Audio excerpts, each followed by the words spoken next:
बड'लेण्ड सरकारा थांनाय 40 बोसोराव जोंनि जि थालांनाय खहा जालांनाय बे गासैबो हाबाफारिखौ मावफुंनानै रांखान्थि फारसे गोख्रों माहारि गायसननो थाखाय हेलौ मानगोनां रायजो राजा आरो लोगो नोंथांमोन दिनैनि गुबै टपिकआनो जाहैबाय जों मानव गेदेर बिटिआरनि चिफ प्रमद बर' सारा फंनैसो हाबा जाखानाय आइजोफोरनि थाखाय जायफ्रा न' सिङाव हाबसोनानै थायो महिलाफोर बिथांमोननि थाखाय मोनसे गोजोनथाव खौरां लानानै फैदों।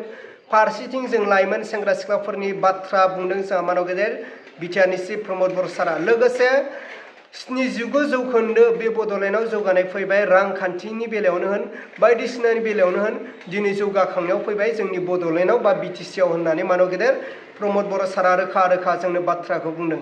दा गुबै बाथ्राया बेसो थारैनो प्रमद बर' सारनि बिबुंथिया बा बुंनाय बाथ्राफ्रा बेसेबां सैथो बेसेबां गनायजाथाव जोंनि बर' हारिनि थाखाय बेखौ नोंथांमोना जोबजासे नायनायनि उनावसो नोंथांमोना कमेन्टनि गेजेरजों फोरमायहरबानो जाबाय। अब्ला रायजोफोर आंनि टपिकखौ आङो गोलाव खालामाजासे जोंहा मानव गेदेर प्रमद बर' सारनि बिबुंथिखौ आङो स्क्रिनाव होबाय, स' नोंथांमोना जोबजासे नायलांदो। सिबिनां रायजो राजा नोंथांमोन, भारत हादोरा उदांस्रि जानायनि बे 79 बोसोर उदांस्रि सान फालिनायाव आं बेखौनो बुंनो सानदों जे हादोरा जोबोद दावगालांबाय आरो जोंबो दावगालांनांगोन। बेबायदि समाव बड'लेण्ड सरकारा थांनाय 40 बोसोराव जोंनि जि थालांनाय खहा जालांनाय बे गासैबो हाबाफारिखौ मावफुंनानै रांखान्थि फारसे गोख्रों माहारि गायसननो थाखाय, सोलोंथाइ फारसे गोख्रों माहारि गायसननो थाखाय, जोंनि हारिमु बिथिङाव जों जौगासार माहारि जानो थाखाय, जोंनि गेलेमु बिथिङाव जोङो जौगासार जानो थाखाय, जोंनि लाइमोनफोरखौ गोग्गो आरो गेबें लामाजों दैदेनलांनो थाखाय, साफ्रोमबो लाइमोननो गुन गोनां सोलोंथाइ होनो थाखाय, जोंनि धोरोम सिबियारिफोरखौबो मदद होनो थाखाय जोङो आलारि सोरां बिथांखि जोङो लाबोनाय जादों। फरायसाफोरखौ मदद होनो गियान सोरां बिथांखि होनाय जादों।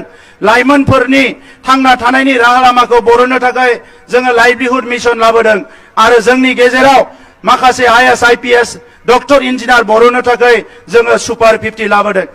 थांनाय समनि जोंनि माखासे दुखुनांथाव थासारिफोरखौ जोङो अराय समनि थाखाय बावगारनानै मोनसे जौगासार माहारि दानो थाखाय दिनैनि सरकारा खामानि मावदों। जोंजों गाज्रि मोननानै थानाय हारि माहारिफोरखौबो फिन खेबसेबाव जोंजों लोगोसे खौसे खालामनानै जोंनि ओनसोलनि जौगानाय हाबाफारियाव जाहाथे रावबो हेंथा जाया, जोंनि हारि जौगानायाव रावबो हेंथा होआ, बेबायदि मोनसे थासारि दानो थाखाय जोङो हेपिनेस मिशननि गेजेरजों जोङो गासैबो हारि माहारिखौ दिनै खौसे खालामनो हादों।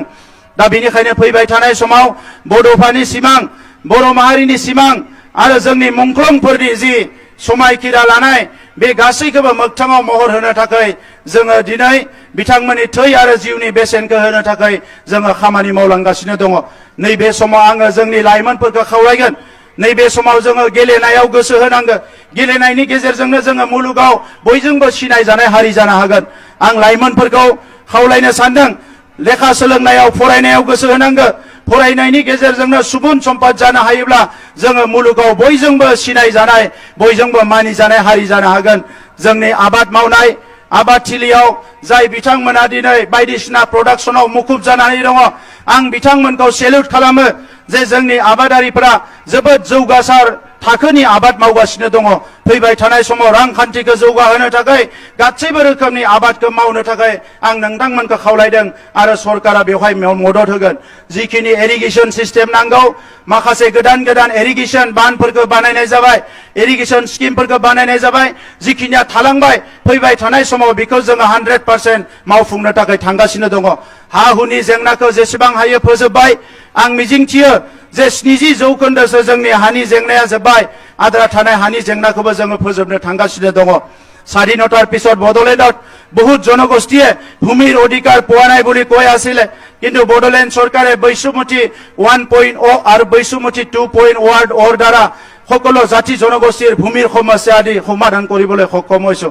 दिनैनि समाव आं बयनिसिमबो साबायखर बावगोन आरो फैबाय थानाय समाव गोजोन आरो खौसेथिनि बड'लेण्ड सोरजिनायाव, मोनसे समायना बड'लेण्ड सोरजिनायाव जोङो बयबो गाज्रि आखुफोरखौ नागारनानै, जौ जुवानिफ्राय गोजानाव थानानै, ड्राग्स जानायनिफ्राय गोजानाव थानानै जों मोनसे गेबें आरो गोथों लामाजों दावगालांनानै जौगासार आरो गेदेमा माहारि दानायाव बयबो आवगायबोगोन। आरो बेवहाय जोङो रावबो जाहाथे गिनानै फासयनानै थाया। उदांस्रिनि दावहारुफ्रा गिनानै फासयनानै थानायमोनब्ला भारत हादरा उदां जानाय नङामोन। बर'नि रौनियाफ्रा दिनै सोमावसारामोनबा बर' हारिया बेबायदि मोनसे उदां थासारियाव फैनो हानाय नङामोन। दा नंखायनो दिनैनि समाव साफ्रोमबो राइट थिंकिं पिपोल जि गेबें आरो गोथों सानग्रा जोंनि इन्टेलेक्चुएल जोंनि फोरोंगिरिफोर जोंनि मेलेमजिबिफोर जोंनि माहारिनि दैदेनगिरिफोर आं गासैखौबो खावलायदों खौसे जानानै आवगायलांनांगौ आरो आल्टिमेट गलाव सहैनो थाखाय जों बयबो आगान सुरनांगौ। आं बयनिसिमबो साबायखर बावबाय। जय हिन्द। अब्ला मानव गेदेर रायजो राजा आरो लोगो नोंथांमोनाथ' थारैनो खोनाखाबाय नुखाबाय बुजिखाबाय नङा होनब्ला जा मानव गेदेर प्रमद बर' सारा 79 जौखोन्दो रायजोफ्रानो दिनै जौगाखांनायाव फैबाय, रांखान्थिनि बेलायाव जौगानाय फैबाय आरो जोंनि बड'लेण्डआव गोबां जौगाखांनाय फैबाय। 40 बोसोराव जाबायदिमोन बे 40 बोसोरनि उनाव दिनैहाय गोबां जौगाखांनाय फैबाय जोंनि UPPL सरकार फैनायनिफ्राय होननानै जा मानव गेदेर प्रमद बर' सारा रोखा रोखा गावनि खुगानिफ्राय इनडाइरेक्टलि बाथ्राखौ बुंदों। दा बाथ्राया बेसो थारैनो बेसेबां जोंनि थाखाय बाख्नायथाव बेसेबां गनायथावना बिथांनि बुंनाय बिबुंथिया स' नोंथांमोना कमेन्टनि गेजेरजों फोरमायहरबानो जाबाय। अब्ला रायजोफोर आङो दिनैनि भिडिअखौ बेखिनियावनो फोजोबबाय। भिडिअखौ मोजां मोनदोंब्ला लाइक लोगोसे चेनेलखौ मोजां मोनदोंब्ला साबस्क्राइब खालामनानै होबानो जाबाय रायजो राजा आरो लोगो नोंथांमोन।